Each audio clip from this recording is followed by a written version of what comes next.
Hello friends, welcome to another video in STB online classes channel. ఈరోజు నేను మీకు verb గురించి చెప్తానమాట. సో ఇంతకుముందు వీడియోలో మీరు ఈ పార్ట్స్ ఆఫ్ స్పీచ్లో నౌన్ గురించి అదేవిధంగా ప్రొనౌన్ గురించి అయితే మీరు చూస్తున్నారన్నమాట ప్రీవియస్ వీడియోస్లో. సో ఈరోజు వీడియోలో నేను వర్బ్ అనగా క్రియ గురించి నేను మీకు చెప్తానమాట. ఇది పార్ట్స్ ఆఫ్ స్పీచ్లో ఒకటి అనమాట ఈ వర్బ్ అనేది. సో ఈ వర్బ్ గురించి అది ఎన్ని రకాలుగా ఉంటుందో అయితే నేను మీకు ఈరోజు చూపిస్తాను. సెంటెన్స్లో ఏ విధంగా వస్తుందని అయితే ఈరోజు మీకు చూపిస్తాను, చూడండి. సో మనకి వర్బ్ అనగా మీనింగ్ ఏమంటే నేను మీకు తెలుగులో చెప్తాను, సింపుల్గా ఉంటుంది, మీరు మర్చిపోకుండా ఉంటారు అన్నమాట. సో ఈ వర్బ్ అంటే ఒక వస్తువు యొక్క పనిని కానీ లేదా స్థితిని కానీ తెలియజే పదాన్ని వర్బ్ అంటే క్రియ అని అంటారు అన్నమాట. మీరు ఏదైనా పని చేసినప్పుడు కానీ ఈ విధంగా ఆ పనిలో ఉన్నటువంటి మీరు ఏదైనా చెప్పేటప్పుడు దానిలో ఉన్నటువంటి పనిని తెలియజేసేటప్పుడు ఈ విధంగా వర్బ్స్ అనేవి ఉపయోగించాలన్నమాట. సో ఈరోజు నేను మీకు ఆ వర్బ్స్ అనేవి ఎన్ని రకాలుగా ఉన్నాయనైతే మీకు చూపిస్తాను. ఇప్పుడు చూసినట్లయితే ఇక్కడ మీకు కింద వర్బ్ అనేది అయితే ఉంది. వర్బ్ అంటే క్రియ. సో క్రియ ఈ వర్బ్ని మెయిన్గా 2 టైప్స్గా అయితే డివైడ్ చేస్తున్నారు అనమాట. వాటిని హెల్పింగ్ వర్బ్ అదేవిధంగా మెయిన్ వర్బ్ అని అంటారు. ఈ హెల్పింగ్ వర్బ్ని తిరిగి 2 రకాలుగా డివైడ్ చేసినారన్నమాట. వాటిని ప్రైమరీ యాక్సిలరీ వర్బ్స్ అదేవిధంగా మోడల్ యాక్సిలరీ వర్బ్స్. సో తర్వాత ఇక్కడ చూసినట్లయితే మెయిన్ వర్బ్స్ ఉన్నాయి. ఈ మెయిన్ వర్బ్స్ని మళ్ళీ 2 టైప్స్గా డివైడ్ చేసినారన్నమాట. వాటిని regular verbs and irregular verbs. So మీకు ఇక్కడ హెల్పింగ్ వర్బ్లో తీసుకున్నట్లయితే ప్రైమరీ యాక్సిలరీ వర్బ్స్లో 11 వర్డ్స్ అయితే ఉంటాయి. తర్వాత మోడల్ యాక్సిలరీ వర్బ్స్లో 13 వర్డ్స్ అయితే ఉంటాయి. సో ఇక్కడ చూసుకున్నట్లయితే మీరు ఈ ప్రైమరీ యాక్సిలరీ వర్బ్స్లో నేను 3 వీడియోస్ అయితే చేస్తాను అనమాట. 3 వీడియోస్ చేస్తాను. అది ఎందుకని నేను మీకు చెప్తాను అనమాట. 3 వీడియోస్ ఎందుకు చేస్తున్నారు మీరు అడిగితే, సో నేను మీకు చెప్తాను 3 వీడియోస్ ఎందుకు చేస్తున్నాను.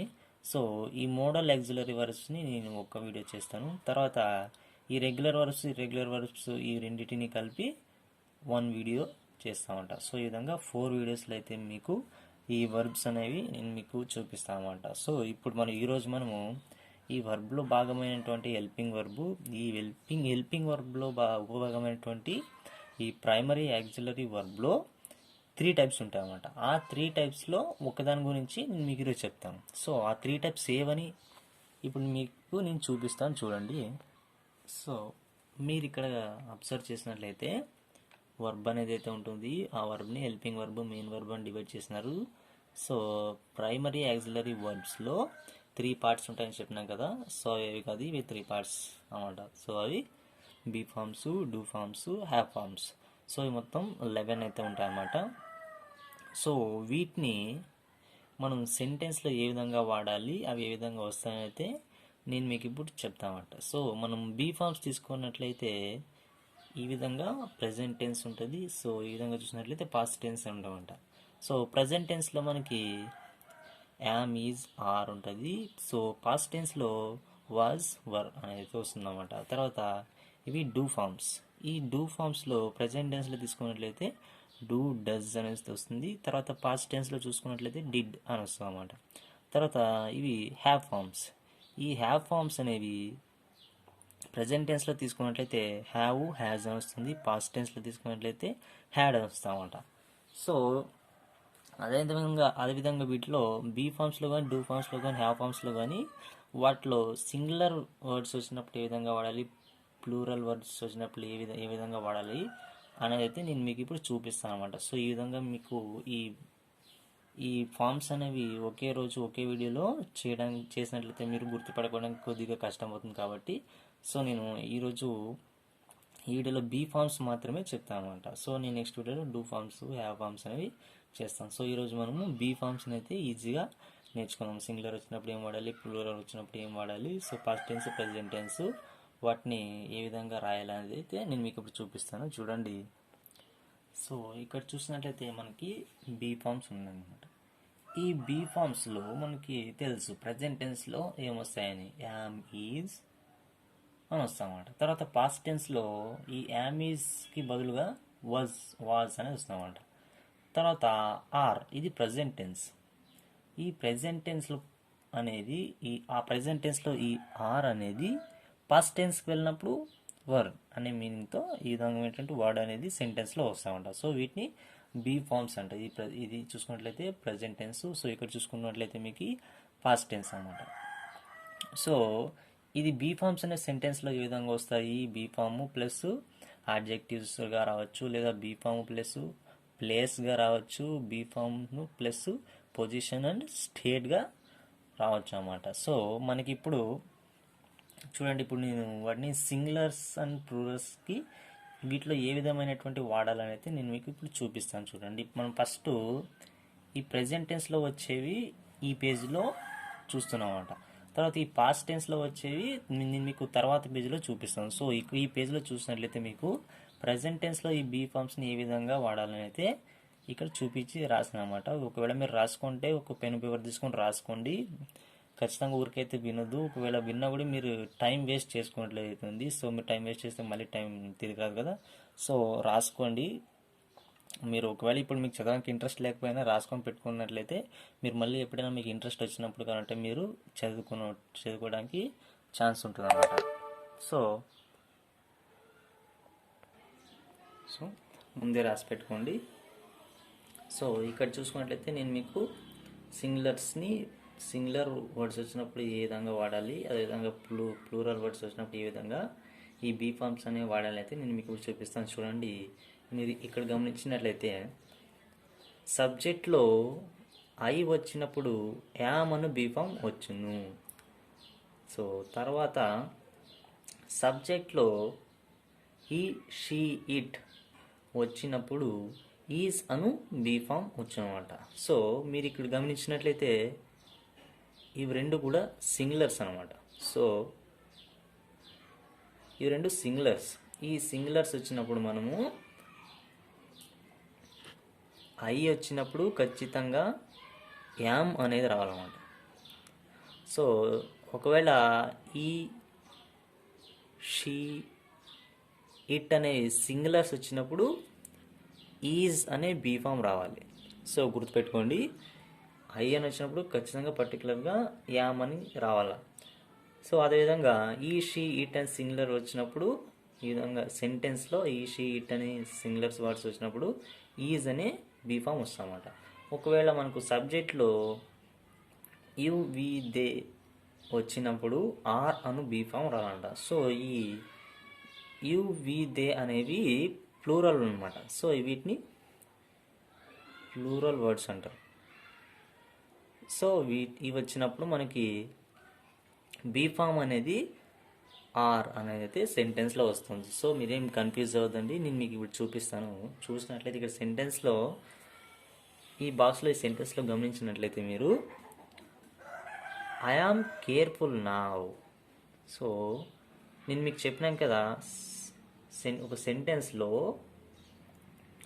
ఐ వచ్చినప్పుడు మనకి యామ్ అనే బీ ఫామ్ వస్తుందని ఇక్కడ చెప్పినా అనమాట. సో మనకి ఇక్కడ ఐ అనేది ఖచ్చితంగా వచ్చింది కాబట్టి ఐ వచ్చినప్పుడు మనకి యామ్ అని రాయాలన్నమాట. So I am careful now, నేను ఇప్పుడు జాగ్రత్తగా ఉన్నాను.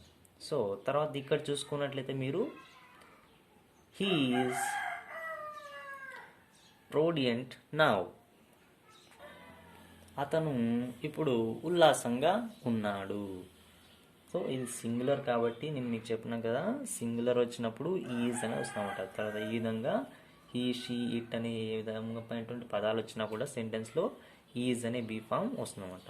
ఈజ్ ప్రూడెంట్ నౌ, అతను ఇప్పుడు ఉల్లాసంగా ఉన్నాడు. తర్వాత they are independent now. So ఇది దే అనేది plural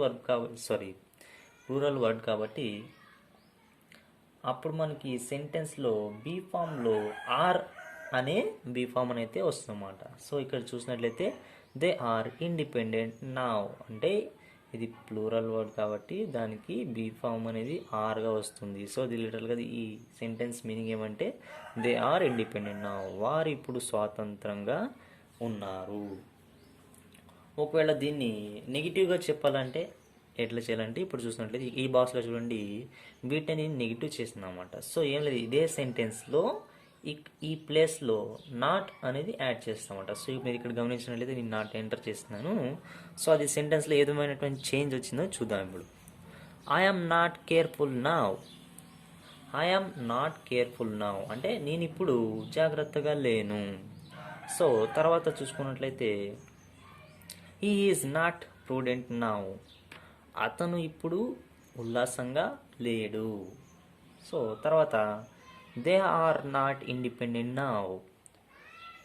they are not independent now. వాళ్ళు ఇప్పుడు స్వాతంత్రంగా లేరు. సో ఈ విధంగా సింగులర్ వచ్చినప్పుడు ఈజ్ అనేది వస్తుంది, ప్లూరల్ వచ్చినప్పుడు ఆర్ అనేది వస్తుంది, ఐ వచ్చినప్పుడు యామ్ అనేది ఖచ్చితంగా వస్తుంది అన్నమాట. సో ఈ విధంగా మనం పాజిటివ్ సెంటెన్స్ని అయితే ఈ విధంగా రాస్తాము. ఒకవేళ నెగిటివ్గా చెప్పాలంటే దీనికి నాట్ అనేది యాడ్ చేస్తాం అన్నమాట. సో ఒకవేళ ఇక్కడ చూసుకున్నట్లయితే మీరు ఐ ఆమ్ కేర్ఫుల్ నౌ అంటే నేను ఇప్పుడు కేర్ఫుల్గా ఉన్నాను అని.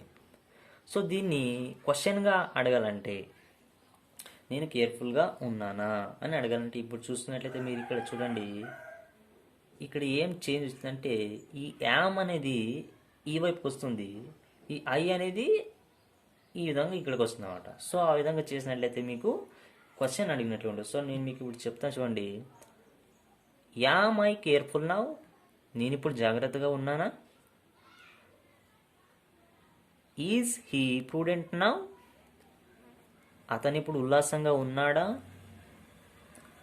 ఆర్ దే ఇండిపెండెంట్ నౌ, వారు స్వాతంత్రాన్ని కలిగి ఉన్నారా? సో ఈ విధంగా మీరు ఈ యామ్ అనేది ఇక్కడ తీసుకెళ్ళినట్లయితే ఈ ఐ అనేది ఈ విధంగా ఇక్కడికి చేర్చినట్లయితే అది క్వశ్చన్గా కన్వర్ట్ అవుతుంది అన్నమాట. సో ఈ విధంగా మనము ఈ పాజిటివ్ క్వశ్చన్ సెంటెన్స్ని అయితే ఈ విధంగా కన్వర్ట్ చేస్తాము. అదేవిధంగా నెగిటివ్ సెంటెన్స్లో క్వశ్చన్ ఏ విధంగా కన్వర్ట్ చేయాలనేది ఇక్కడ రాస్తున్నా చూడండి. మీరు ఇక్కడ అబ్జర్వ్ చేసినట్లయితే am I not careful now. Am I not careful now అంటే నేను ఇప్పుడు జాగ్రత్తగా లేనా? Is he not prudent now. Is he not prudent now, అతను ఇప్పుడు ఉల్లాసంగా లేడా? Are they not independent now. Are they not independent now, వారు ఇప్పుడు స్వాతంత్రాన్ని కలిగి లేరా? సో ఈ విధమైనటువంటి మీనింగ్స్ వస్తాయన్నమాట. సో ఇట్లాంటి పదాలనే కాకుండా ఇంకా మీరు ఎక్కువగా తెలుసుకొని ప్రాక్టీస్ చేయడానికి అయితే ప్రయత్నించండి. సో ఈ బీ ఫార్మ్స్ అనేవి ప్రజెంట్ టెన్స్. సో మనం ఇప్పుడు ఇక్కడ చూసినట్లయితే ఈ ప్రజెంట్ టెన్స్లో యామ్ ఈజ్ ఆర్ని అయితే మనం తీసుకున్నామంట.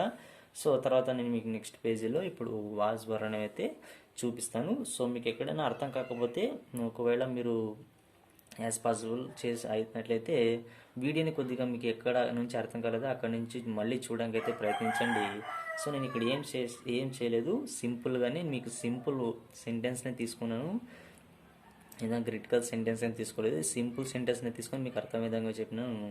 సో ఇక్కడ చూసుకున్నట్లయితే ఈ భాషలో మీకు పాజిటివ్ సెంటెన్స్ అయితే ఉన్నాయి, ఇక్కడ చూసినట్లయితే నెగిటివ్ సెంటెన్స్ అయితే ఉన్నాయి. ఇక్కడ పాజిటివ్ క్వశ్చన్ సెంటెన్స్ అయితే ఉన్నాయి, ఇక్కడ నెగిటివ్ క్వశ్చన్ సెంటెన్స్ అయితే ఉన్నాయన్నమాట. సో మీకు ఈ విధంగా అర్థమవుతుంది అని నేను అనుకుంటున్నాను. తర్వాత నేను మీకు ఇప్పుడు ఈ బీ ఫార్మ్స్లో పాస్ట్ టెన్స్లో వచ్చేటువంటి యామ్ ఈజ్కు బదులుగా వాజ్ ఏ విధంగా వస్తుంది పాస్ట్ టెన్స్లో, తర్వాత ఆర్కు బదులుగా వర్ అనేది ఏ విధంగా వస్తుంది పాస్ట్ టెన్స్లోనైతే నేను మీకు ఇప్పుడు చూపిస్తాను చూడండి.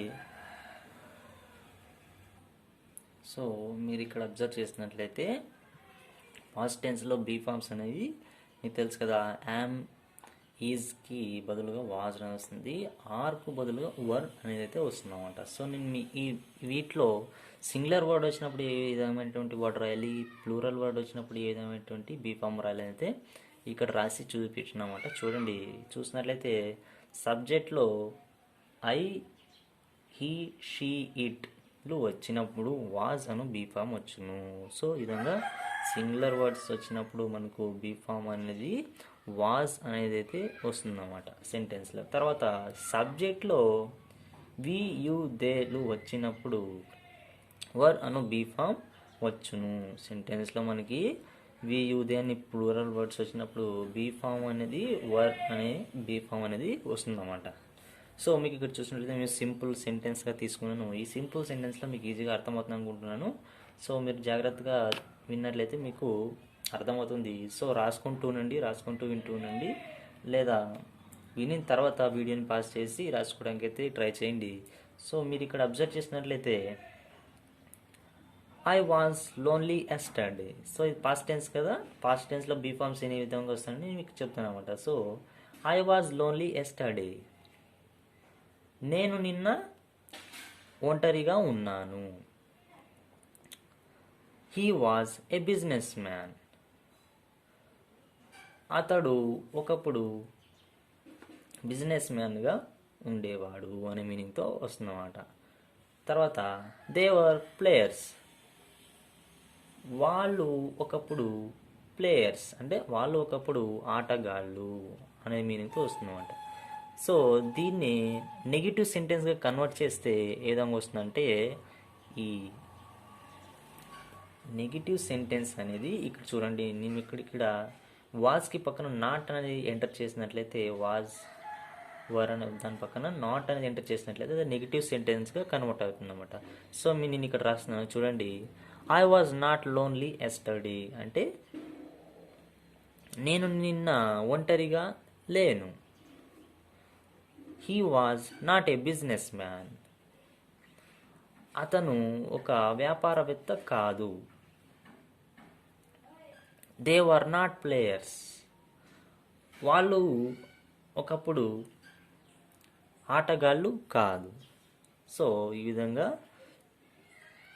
నేను నిన్న ఒంటరిగా లేను, ఆయన బిజినెస్ మ్యాన్ అంటే ఆయన వ్యాపారవేత్త కాదు, వాళ్ళు ఆటగాళ్ళు కాదు. సో ఈ విధంగా మనం నెగిటివ్ సెంటెన్స్ని చెప్పేటప్పుడు సెంటెన్స్లో నాట్ అనేది యాడ్ చేస్తాము అనమాట. సో ఈ విధంగా నాట్ యాడ్ చేసినప్పుడు అది నెగిటివ్ సెంటెన్స్గా కన్వర్ట్ అవుతుంది. సో మనము ఈ విధంగా పాజిటివ్ సెంటెన్స్కి క్వశ్చన్గా అడగాలంటే, అంటే ఇప్పుడు చూడండి, ఐ వాజ్ లోన్లీ ఎస్టర్డే అంటే నేను నిన్న ఒంటరిగా ఉన్నాను. సో దాన్ని క్వశ్చన్గా అడిగితే ఏమవుతుందంటే, నేను నిన్న ఒంటరిగా ఉన్నానా అనే మీనింగ్తో వస్తుంది. సో దాన్ని క్వశ్చన్గా ఎట్లా మారుస్తామంటే, ఈ వాజ్ అనేది ఈ ప్లేస్లో వస్తుంది, ఈ ఐ అనేది ఇక్కడికి వస్తుంది అనమాట. సో అదంగా నేను ఇక్కడ రాస్తున్నాను చూడండి, ఈ భాషలో చూస్తున్నట్లయితే ఈ వాజ్ అనేది ఇక్కడ పెట్టేసినాను, ఈ ఐ అనేది ఈ ప్లేస్లో పెట్టేసాను అనమాట. సో మీరు ఇక్కడ గమనించినట్లయితే బీ ఫామ్ ఈ వైపుకి వచ్చిందన్నమాట. ఈ సింగులర్ ప్లూరల్ వర్బ్స్ అనేవి ఈ విధంగా సెంటర్లోకి వచ్చేసింది. సో నేను మీకు ఇప్పుడు నెగిటివ్ క్వశ్చన్ అంటే ఈ ఐ వాజ్ లోన్లీ ఎస్టర్డే అంటే నేను నిన్న ఒంటరిగా ఉన్నాను, దీన్ని క్వశ్చన్గా అడిగినప్పుడు నేను నిన్న ఒంటరిగా ఉన్నానా అని అడగాలంటే క్వశ్చన్గా, ఇవే సెంటెన్స్ని క్వశ్చన్గా ఎట్లా అడగాలంటే మీరు ఇక్కడ చూసినట్లయితే చూడండి, వాజ్ ఐ లోన్లీ ఎస్టర్డే, నేను నిన్న ఒంటరిగా ఉన్నానా. వాజ్ ఈ ఏ బిజినెస్ మ్యాన్, అతను ఒక వ్యాపారవేత్తనా. వార్ దే ప్లేయర్స్, వాళ్ళు ఆటగాళ్ళ. సో దీన్ని నెగిటివ్ క్వశ్చన్ సెంటెన్స్గా చేంజ్ చేయాలన్నమాట.